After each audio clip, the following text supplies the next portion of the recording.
guys, it's Supercar Blondie and I've got my own show. How freaking cool is this? All right, come with me.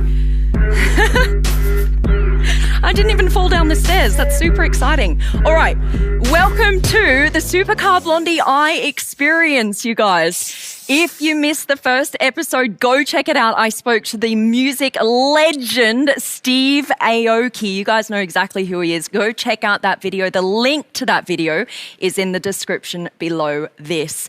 Just like the last episode as well, I have the most intense 3D LED cave. Look at that. I've never seen anything like this before in my life. This is a massive production, and that is for very good reason. I'm actually going to be speaking to some super successful people about change. We've all had to change throughout our lives, maybe even more so this year than ever before. It's all about how we embrace that change, right? How we adapt to it.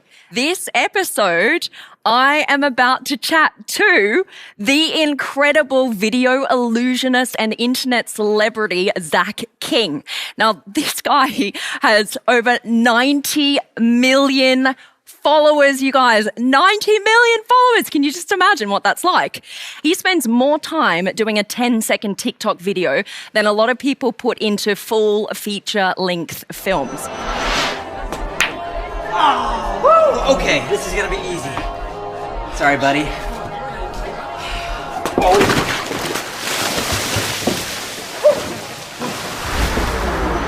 Before we chat to Zach, I just want you guys to check this out. Look at this studio. I've never been in something so incredible before. I cannot believe BMW has done this for us. This is a magical forest. How freaking cool is that? So I've kind of chosen this background to fit with Zach's magic. Before we do that, this is a car channel. You guys are like, oh, there's a car behind you. Can you please address that? I will right now. So this is the all-new iX. Now, I've done a full review of this car that you can find on my YouTube channel as well. So you can go check that out. This is actually the first time BMW have put their iconic kidney grills here on an electric car. So you can see that. Now, this is actually just BMW's way of saying we're ready to change. Okay, they're changing, they're embracing the future of electric cars. Now, I want to show you something really cool. Look at this. This is the first time I've seen this on any car. Whoop, that pops open, and look, this is actually how you put in the windscreen wiper fluid. There's like a whole separate little button here. All right, I think we should move to the star of the day. I cannot wait for this. I've been following Zach personally for a long, long time. Zach's joining us now live from his office in LA. What's up, Zach? Hi, thanks for having me, Alex. Good to see you. It's so exciting to have you. I wish I could meet with you in person, but obviously this is the next best thing with what's happening around the world, coronavirus. So it's actually nice just to see your face. This is so cool. Good to see you too. And I'm so honored that you chose, a wonderful mystic background for me behind you there. That's really neat. How cool is this? How freaking cool is this? I know you do some pretty crazy like magic tricks on your platform, but I feel like I'm literally in a magical studio right now. This is all 3D. Like I can actually see the lines. This is a room, but you guys can't see all of the lines of the room. It literally just looks like a 3D cave. It's crazy. As a filmmaker by trade, I geek out about that kind of stuff. It's like the virtual productions, how they shot Mandalorian. So I'm all about that virtual production LCD screen behind you. But actually, I wanted to talk to you first about what's happening. Obviously, lots of us are going through a lot of change this year, and it's really literally just been thrown at us. We had to ditch all our plans. What's it been like for you? Because I know you went into lockdown like a lot of us did for several months. Yeah, given that I run a production company in Los Angeles, and this is where we make our videos at the studio, we had to pause for a little bit and actually go home, take a break. It didn't mean we stopped working. We were still developing content ideas remotely with each other. Even though I create with a team right now of many people who help me make these videos, I went back to just doing it by myself. And I was like, one hand, I was so grateful for the team that I have. I was like, man, this is hard shooting it by myself, either with my wife, giving her the camera, or when the kids, I had to time it. I have two kids, 4 and a 3-year-old. I had to time it between like their noon and 2 p.m. nap time. I just wanted to say to you guys watching, my Supercar Blondie family, it doesn't always mean it's a bad thing when your plans don't work out. You know, we've all got plans, and this year kind of none of them worked out the way that we thought they would.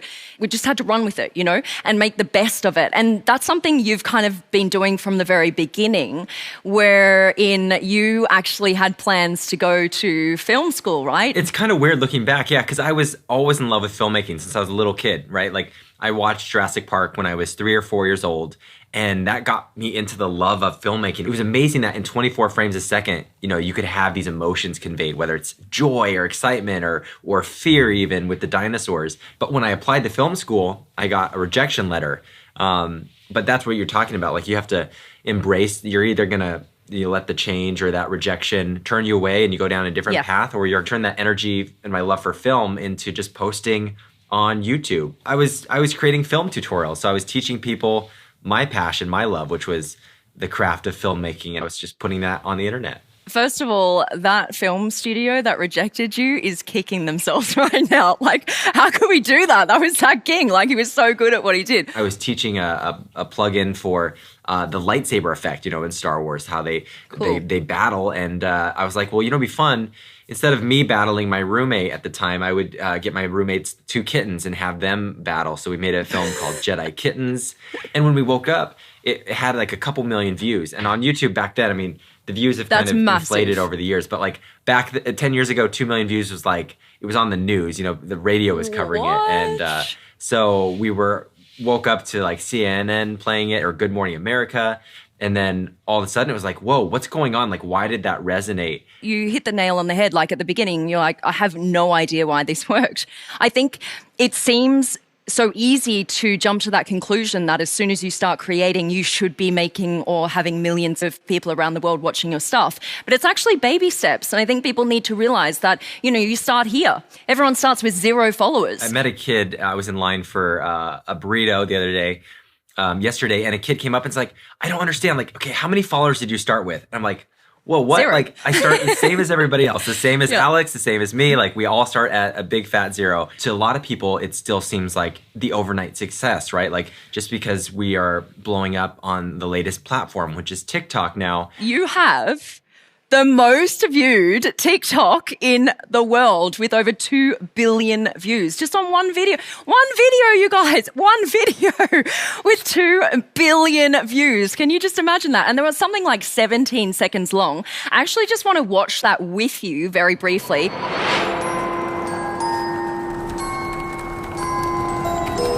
Like my costume? Yo, that's so cool. How are you doing that? Got a Nimbus 2000. Oh, I see. Mirror. Wait, is that my longboard? Longboardium Leviosa! My longboard! Come on, man! I think this was last Halloween, right? This was your TikTok from last year? So that TikTok, it still blows my mind how many views it has. And I don't understand it, and I'm not even going to try to like figure it out. I'm a big fan of Harry Potter, and I was like, you know, everyone wants to float on a broomstick like and play Quidditch. That'd be so fun. And so I was like, well, how would we do that with given the tools around us at an everyday house? And like, okay, grab a broomstick. I think people were just fascinated with that idea that a mirror can reflect the floor and that there's an illusion involved to make it float. And what I loved about it is I was a shy kid. I was an introvert, but magic allowed me to make friends really quickly. You know, if you know a card trick and can make one person say, wow, you know, 2 other people walk over, you show them a new card trick and everyone's like huddled around you by the end. But it's weird because I'm not a people person in that way. Right. That's where magic helped my self-esteem as a kid. I know exactly what you're talking about because I kind of do the same thing with cars. So I drive in with my i8, butterfly door pops open and boom, like instant popularity. I get you, man. Talk to me about how long something like a 17-second video would take you to produce. It blows people's mind when they find out how long it takes to make a 17-second video or a 10-second video. For me, it's usually a couple months of pre-production. We're planning it out. We do a test shoot and get on the set and start blocking it out. And that's where a lot of the magic comes alive for us. Of course, this is a car channel. I need to talk to you about cars. Have you seen this up close yet? I could actually give you a little bit of I a tour. haven't seen it up close, but you can send me one and I'll Yeah. definitely let you know how it is up close. Yeah. We might be able to arrange that. You never know, right? Why don't you just, pick it up and pull it through the screen? Yeah. Okay, wait, hold on. We'll make that work. So this one is actually a fully electric SUV. What are your thoughts, first of all, on electric cars and where we're heading with cars? I'm a major fan of electric cars. Now, Yeah? I don't have one. I have everything else electric. I have longboards, skateboards, bicycles. It's actually really interesting you have the SUV there because I'm waiting. I have 2 kids. I'm about to have a 3rd kid through the foster care system. And so for me and my wife, it's like we need an electric car that's not just a tiny little Prius. I had a Prius for 10 years and I absolutely loved that car. The gas mileage was incredible and actually drove amazing. But He had a Prius, you fully guys. I electric. think we need to ban you from the Supercar Blondie channel. You're out. That's it. This, I think, actually, what you're talking about would be kind of cool for you because it's cool, but it's not like outrageously in your face. It still has all of the cool like tech inside. For the electric cars, I've always wanted to make a video where, the wing doors, it'd be sweet if they popped out somehow and you were able to fly and it turns to a flying car because you drive with them open or something. So you've not done a flying car video yet? I have not done a flying car video. TBD, coming sometime soon when I can get a winged car Okay, here. guys, if you want to see Zach do an incredible illusion with a car that actually flies, go comment right now underneath this video. Just go, Zach, you need to make this happen. I really want to see this. That would be epic. I love it. That'd be sick. Actually, just before I let you go, I wanted to talk to you a little bit about the future of cars. Where do you want to see cars go? And also, what should they look like? Ooh, see, for me, what I want it to look like is something that looks like an everyday car, but has like supercar powers inside. And I think there's one bell and whistle that I absolutely love, which is self-driving. I want to be able to send my car to go pick up my kids from school, have that car maybe even be part of a rideshare program with my other local friend who we could split the bill on the car and they goes and does the same thing for them and goes to the store. And like, I love that idea that our cars are kind of maybe It's like an moving assistant. with us. And yeah, the assistant. I hear you have like this super cool new way of distributing cars digitally. What? Yeah. You want to see? Yeah. Let's do this. We have to go outside. We have to go outside for it to work. Done. So here's a cool trick to get a new car. If you open this up, go to my friend Supercar Blondie. This is Alex. Sorry about this, Alex. What's cool about it is if you open, Hey mate, yeah, looking for these? do you mind? Ready? Catch. Thank you. If you open it up, you can actually lounge in the passenger seat. Zach, are you gonna like give that car back one day, or is that yours now? I was going to keep it. I'm keeping it, right? Seriously, that was gonna be my ride home.